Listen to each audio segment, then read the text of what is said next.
Háttvirtur 7. þingmaður Suðvesturkjördæmis Guðmundur Steingrímsson tekur til máls fundarstjórn forseta.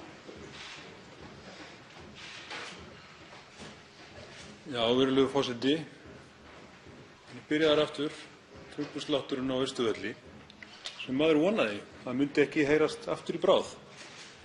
Það rifjast upp í huganum mjög frægt skilti frá því búsáhaldabyltingunni og því mótmælunum eftir hrun. Á því stóð með leyfi forseta: helvítis fucking fuck. Þannig líður mér. Mér líður bara eins og það starf sem margir hafa verið að reyna að inna hendi af heiðarleika við að byggja upp traust þessa lands, að byggja upp tiltrú, að byggja upp samfélag. Alltaf starfið í klessu núna. Við erum með frægasta fjárglæfra mann heimsbyggðarinnar á forsíðum allra blaða þessa dagana. Hann situr hér, hæstv. Forsætisráðherra. Þekktastur fyrir það að vera með pening sinn í skattaskjólum. Og hvað þýðir það?